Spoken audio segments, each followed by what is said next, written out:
Our final inductee in the coaches category is Mark Kroulik of Stephen-Argyle.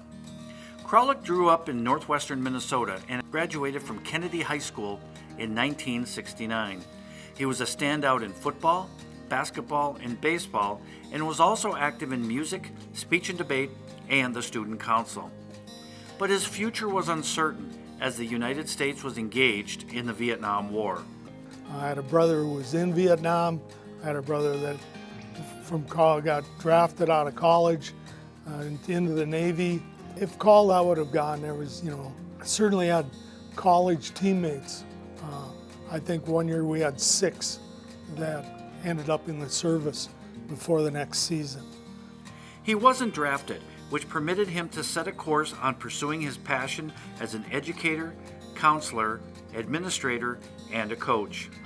After a 4-year playing career at Minnesota Morris, he had a series of coaching stops before landing at Stephen-Argyle, farming communities separated by 9 miles on U.S. Highway 75. I'd have to talk about it at 2 different sides because I was involved in both schools. I was school counselor in both Stephen and Argyle, half day in each.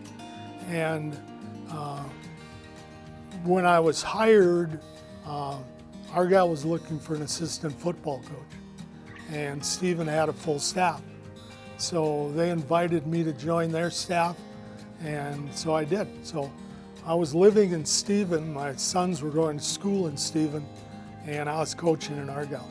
When the 2 schools joined, which was a marriage of equals, worked out well, I became the head coach. It also worked out well for the football program. During his 18-year run as head coach, he led the Storm to a 168-12 record. Included in that is a state record 76-game winning streak that included 5 state championships. He would win 7 overall. A lot of good high school football players, a lot of hard work, some great coaching staffs. Some of them came for players I coached who later became coaches, either teaching here or volunteer assistants. I think one year we had, for a 9-man team, I think we had 6 coaches. That means we had a lot of individual attention for players. We had an administration that was supportive of what we did and saw the value in what we were doing. A real sense of pride that goes with that. As statewide interest grew in the program, it was revealed that one of Stephen-Argyle's secrets to success was early morning practices before school started. It was Kroulik's way of ensuring that students that lived on farms were available to help out after school with responsibilities. This became crucial during the harvest. Students needed to be out in the field helping with the grain harvest, bean harvest, whatever. And kids that couldn't practice, they had to leave. So the coach just said, we're going to go before school. And it worked out well. Kids got used to it. They adjusted. They maybe got to bed earlier at night. At 6 in the morning, they were thinking less of girls. So when I became head coach in Stephen, I told them that's what we were going to do. The players worked together. Those not old enough to drive got picked up by the neighbor boy. I didn't hear a lot of complaints. I think we had some student leaders that thought it was a good idea. They wanted to give it a try. They had friends at the rival school who said it worked out for them.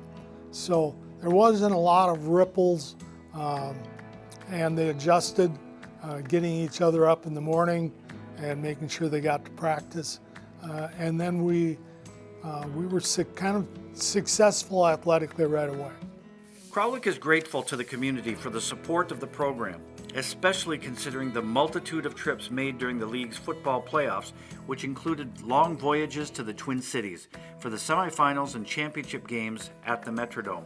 One parent reminded me that through the playoff years, they made 8 extended trips to Minneapolis and spent over $1,000 in hotel rooms. And I said, yeah, but you were fortunate to have that. But also, it was quite a commitment. And they they stayed with that. Stephen-Argyle principal Kevin Kuznia says Kroulik was a master at motivating students and players.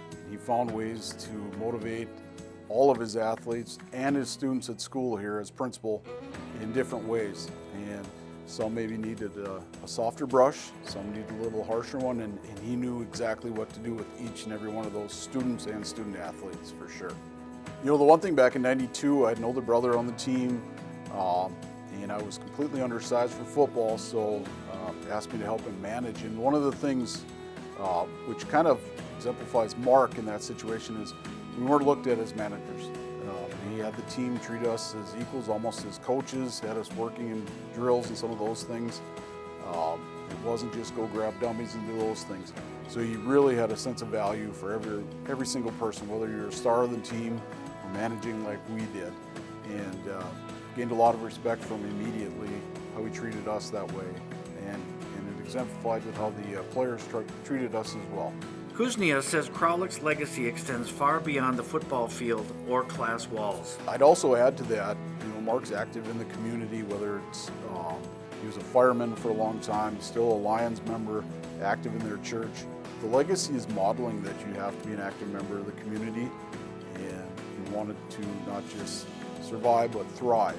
And that's probably the biggest thing Mark has instilled, and his legacy around is that if you want things done, you got to grab a shovel yourself, and Mark certainly does that.